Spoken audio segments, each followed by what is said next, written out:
Greetings. We're back with a new podcast, and today we're going to discuss myths of enlightenment, popular misconceptions that people carry around into your yoga class, into your conversations about meditation, maybe even in your shadow, secret assumptions that you're making that you're not even aware of yourself about spiritual awakening and the evolution of consciousness. So today I'm going to ask Dr. Neil about the myths of enlightenment. So the first myth that seems to be a mischaracterization is that there is an ultimate state of consciousness, that we land somewhere and we stop evolving. Is this accurate? No. There's no ultimate state of enlightenment. You don't get somewhere and then you're there. It's continuously unfolding and has many dimensions, infinite amount of dimensions. In fact, I have a sense that if I reach a certain state, the creative states makes another one for me to attain. Can you say more about that? Well, for example, first state of non-duality was seeing myself in the objects of visual awareness. And I thought that was the ultimate state. And then later on, I saw myself everywhere. And in other words, I was able to be anywhere in the cosmos with a sense of sight. Objects near and far. Objects near and far, and I was that object, and that object was me. And I thought that was the ultimate state. And then I found myself moving to a place where there was a sense of there was a question in my mind, which is what was creating that capacity to be everywhere and be present in every state and identify myself in that state. And I found that there was an emptiness, a sense of non-dual emptiness that was kind of the source. And so it continued, maybe 10 more states after that. And I'm still exploring new states. I think Almas calls this runaway realization, right? Or endless realization. Yeah, he wrote a book on this, A.H. Almas, on infinite amounts of potential for realization. Not everybody wants to have multiple realizations. Some people stay focused on one, like the emptiness or the fullness or the capacity of being one with everything. So some people stay focused and deepen it, deepen and deepen it. In other words, they become more and more conscious of that state. But ultimately, there is no one state that one can attain. It can actually be. It's infinite. Okay, and then let's talk about the myths about this fantasy of an ultimate state of enlightenment. Some of the traits that I hear people talk about, for example, that there's no ego and no shadow in that level of consciousness. Right, yeah, that's a big myth. So ego is as infinite as any awake state. So one does not get rid of ego. And any attempt to do that is going to actually inhibit your growth as in consciousness. The ego transforms itself. So it moves from being identified with the body, identified with the personality, identified with the heart, identified with the soul, identified with Mind. yeah, mind, of course, and identified with emptiness, identified with the divine, In fact, if you think about the way religion talks about God, uh, God is very egotistical in most religions. There's a lot of rules and definitions of where you're supposed to go. And, that's a big ego. So what I'm hearing you say is that the ego's identity expands and expands. That's your experience. Uh-huh. There are other teachers who describe the ego as receding, getting smaller, and ultimately disappearing. Yeah, so it does do that from the point of view of what it leaves behind. In other words, when one is identified with personality and the heart and the soul, and one then finds emptiness arises, so there's no ego in that emptiness. There's no clear ego in it. There's a source there, but as one grows, so the things that are left behind or one passes through seem like they're like ego. It seems like it's not real anymore. It seems like it's an illusion. It's a concept. It's a creation of the mind. But in truth, it's really continuing to grow, but not on a conscious level. Okay, and what about the shadow? Same thing applies to the shadow. There's nobody without a shadow. Human beings, have a shadow aspect to them, no matter what their level of consciousness. In Judaism, the greater your level of attainment, or let's call it enlightenment, the greater your shadow. So it's kind of like you can do more harm if you have more evolution and more consciousness. And Because you have more power? because you have more ability and power to do dark things. Now that's a myth, particularly in Eastern philosophies, that you reach a level where you can't do wrong. And many gurus and teachers fall into that hole. And so we're seeing a lot of that these days where gurus, priests, teachers are doing horrendous things, money, manipulation, sexual involvement with students, power plays.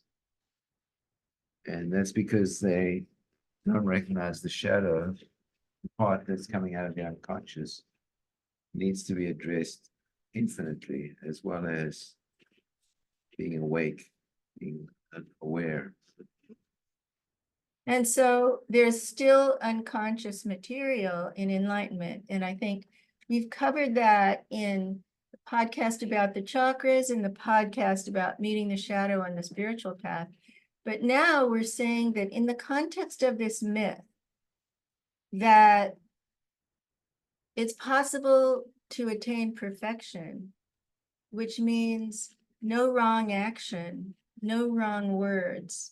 You would never harm someone. You would never harm an animal or the planet in any way, because it's all spontaneous right action, which is what I learned in my early meditation life. Yeah. Then what we're saying is that that's actually not true. Yeah, that's a myth.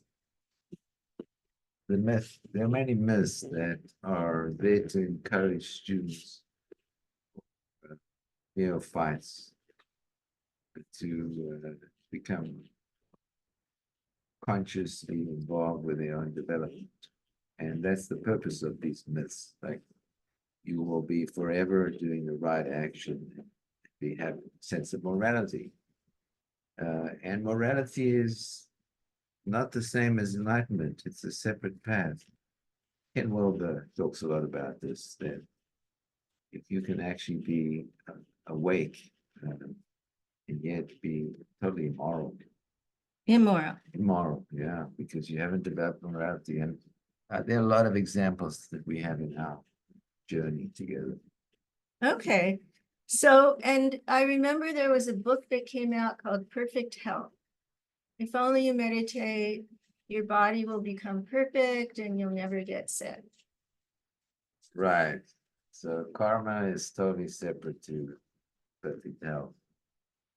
In fact, I'd say that uh, health is inversely related to spiritual development. In other words, you're more likely to get sick or suffer and die younger if you're enlightened or awake. You have some level because you're processing karma, and some of the karma is not personal. In other words, I have personal karma from this lifetime, from previous lifetimes, from being a part of the planet, from being part of the galaxy, and as you unfold your consciousness, so you're taking on more karma. So you're taking on all human beings' karma, and you can't say, no, I'm not going to be one with that person, but I will be one with that person. So it doesn't work that way. You're awake, you're connected with everybody, and that includes the shadow side or the suffering side, the dark side. And what's important is not to get lost in thinking that you're beyond suffering, beyond illness. Okay, so again, the myth that I was taught was take care of your nervous system, food and rest, and it will be easier to wake up. And then when you wake up, you actually won't have to die because, your body will become immortal, like Babaji. Right. Oh, So what I'm hearing you say is, as you become unified with more and more, as you experience non-duality with greater and greater number of beings, there's some way in which you're taking on the karma of all of that. Is that what you're saying? you're taking on the karma because you're one with them. You have empathy and compassion. If you're already growing with that aspect, you have identity with all human beings. So even the ones you hate. So you can hate as well in being awake in life. Not separate from that. You can have negative emotions. You certainly negative emotions, and you can be battling certain issues. You're not free from conflict. Can you purify your nervous system so that you never end up being sick or suffering? There are many paths, and the path is a way to actually reach a highest level of awakeness. It's not to stay there, and nor is it supposed to be practiced for the whole of your life. These are short practices, so they shouldn't be practiced for more than 5 or 6 years, because they're largely about denying certain aspects of yourself in order to attain other aspects. So, What's an example of that? well, let's, for example,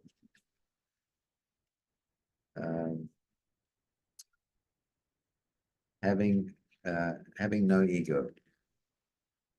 Having no ego is really quite suitable for people who live in a cave or live in a monastery where they're in a separate space.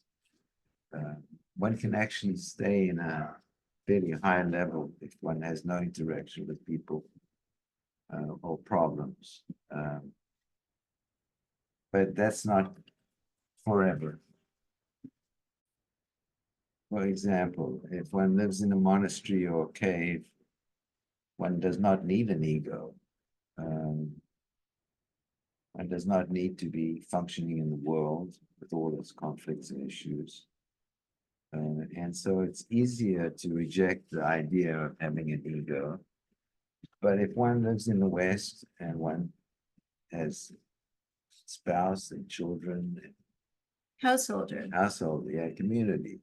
One identifies with humanity. One needs an ego to think and function on this level. That doesn't mean that it's permanently part of yourself. So the ego is not an enemy. I mean, that's kind of a No, widespread. it's a construct, you know, and there are many different levels of what we call ego. You know, a lot of people think of ego as any sense of self-identity, but there are identities for the personality, identity for the heart, identity for the soul, identity for uh, the galaxy or the planet, identity with all life. So there are many identities, and these are all different aspects of self. Okay. So let's move to some myths about death and awakening. Yeah, death is one of the biggest myths that there is. Because I remember my past lifetime, the one before this and the one before that. And there was no death, there was transformation into astral, mental, Buddhic, planes, a celestial plane, and some even higher planes. And I came back again. Came back into a body, and there was a definite process of moving from celestial planes and adding sheaths, bodies to myself so that I can become functional in the physical world. In fact, you know, being functional in the physical world really for human beings is not really possible until one becomes an adult. Because you're not really dependent.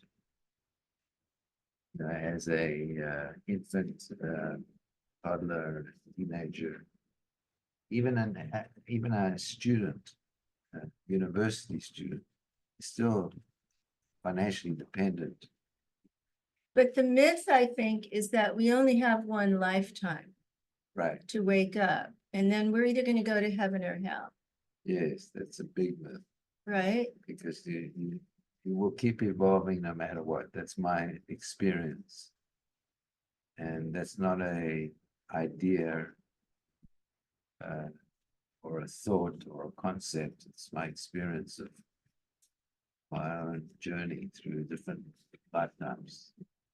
And what about the practices, the intention to have a conscious death?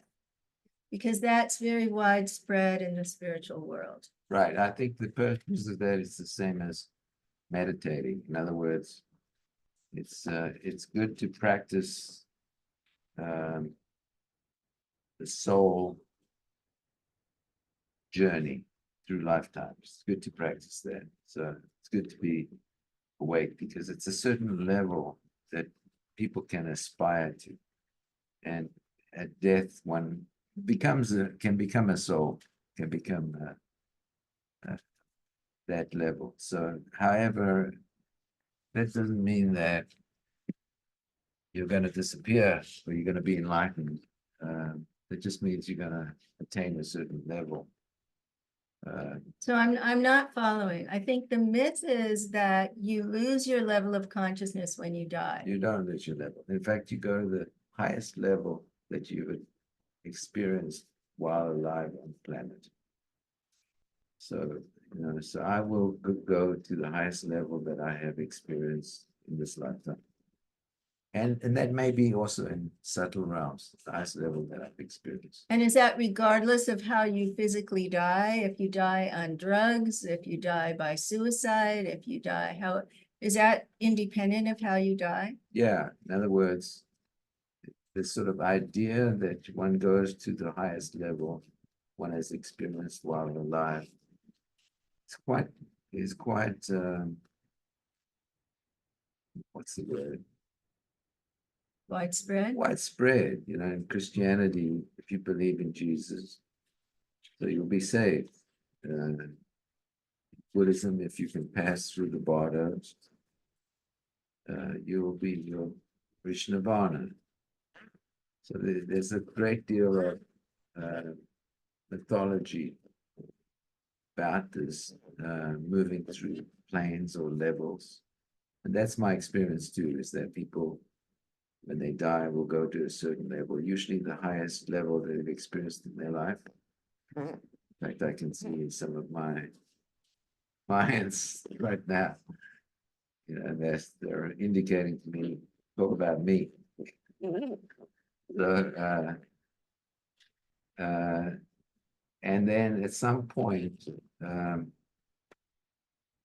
let go of that level, the highest level they've attained, and merge and melt into being one with everything. Almost like going to sleep and into a happy, blissful state, and then being carried back by the laws of karma back into a physical body. So one does not escape that. Can one not return? It's possible to stay in certainly enlightened states for a long time, but eventually everybody returns. So for people who want to practice power and other practices for conscious death, what are you saying? By all means, because it's not about death, it's about the illusion of death. Death is not real. Nobody dies. We all go to another plane. So practice it. It'll help you to grow. But don't believe that it's going to save you from dying or going to save you from going through bardos or different planes of existence. It's not going to save you from that. Is it going to change the outcome in any way in terms of dying consciously, let's say without morphine or without suicide? No. It's a magnificent creation that we live in.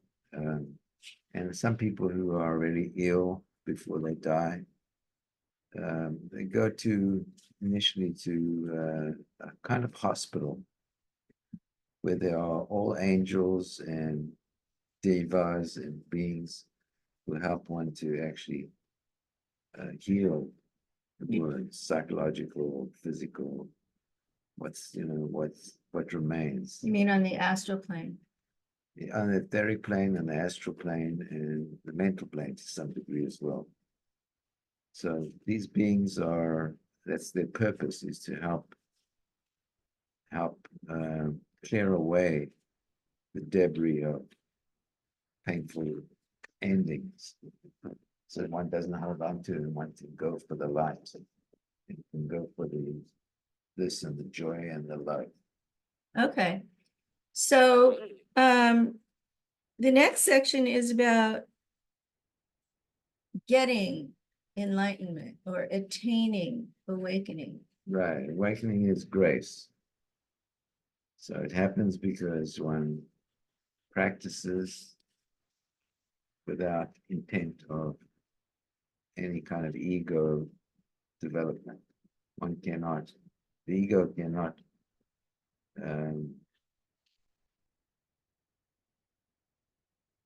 It's not the ego that gets enlightened.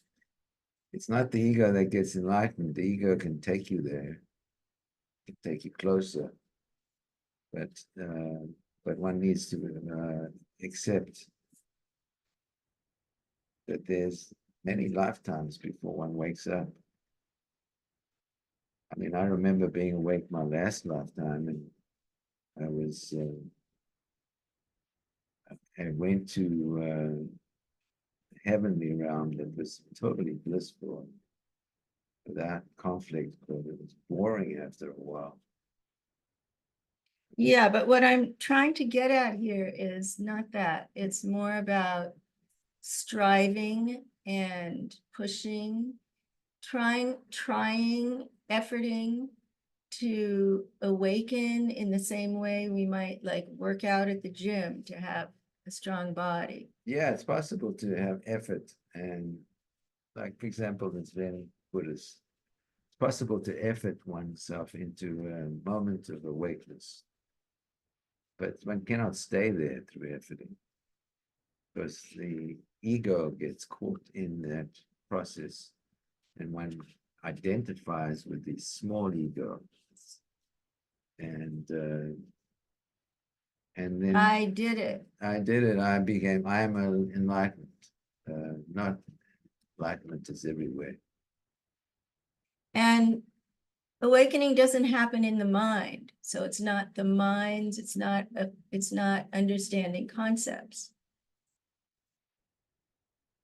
True. So the myth there is that you can use insight to wake up.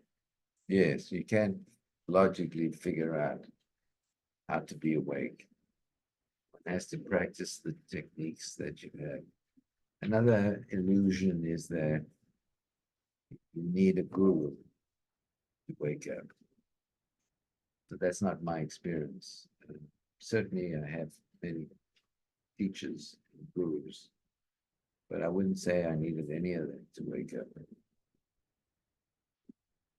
So that's an illusion, and it's an illusion perpetuated by priests and rabbis. The guru industrial complex. Yeah, right.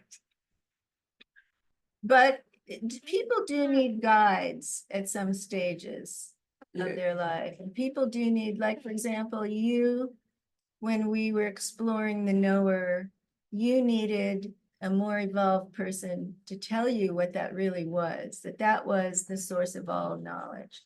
Yes, You needed that guidance. right. There's such a thing as, it's Mahavakya, which is what great, someone bangs you on the head or says something to you, and it blows your mind. Yeah, like a koan. Or a drug blows Yeah. your mind. And you cannot identify in that moment with the mind, because you're not the mind ultimately. Awareness that the mind is merely a tool. So the Mahavakya is in fact, the story of gurus are that ultimately they have to wake their chelas, their students up. They have to wake them up, and students always leave the gurus once they're awake, because they don't need the guru anymore. They don't need. So I remember a story one of my friends told me about meeting with a Buddhist monk who had a lineage, and the lineage did not have somebody to follow the Buddhist monk, and he said, "I can't find somebody to take over, because every time they get close and they wake up, they leave, because they don't need the path anymore. They're beyond the path." So what are you saying, that teachers have a vested interest in their students remaining ignorant? Yes.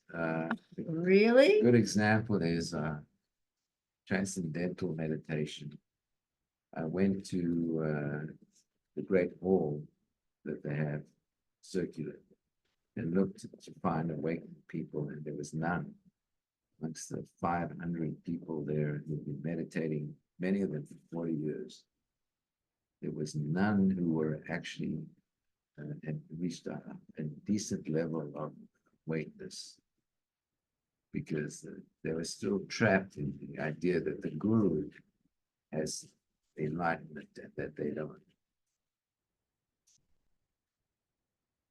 Okay, so I'm going to pause this here. So it seems to me some people do need teachers at some stages. They need guides. You had NEAT early on. We made a podcast about that and the origins of your spiritual life. And other people are more devotionally oriented, and they need someone to adore and be devoted to for some period of time. and a spiritual teacher, a clergy person can hold that projection. There are risks in that, but that's, that works for some people for a certain period of time. So what I'm hearing you say is the myth is that you absolutely need to have a guru. Correct. And so what you're saying is, Guru can be very helpful, can really teach you certain things along the path, can wake you up on certain levels. It's all possible. But ultimately, it's not essential to have a God figure. It's not essential. And in fact, it can be more detrimental at certain stages than helpful. That's what I'm saying. okay, so I think we don't want to generalize. We want to kind of discriminate here. And so for some people listening to this, having a teacher can be helpful. Can be. And for other people, it's time to separate from your teacher. And a good teacher will let you go when it's the right time. In other words, they'll send you away. And this is a great tradition. Just go on your own journey and come back once you've found some part of yourself. Well, don't come back. Oh, don't come back because Or send you out to teach. Like Papaji sent out all these people to teach. right. And many of them have reached an awake level and interpret that as permanent. Okay, so to sum up here, we hope this was helpful for you. We explored some of the popular myths and misunderstandings that don't fit Dr. Neal's path, his own experience of awakening to non-duality. Yes, and you may have a totally different experience because everybody has their own journey, and doesn't mean you should follow mine or anybody else's. Okay, thank you. We'll see you next time.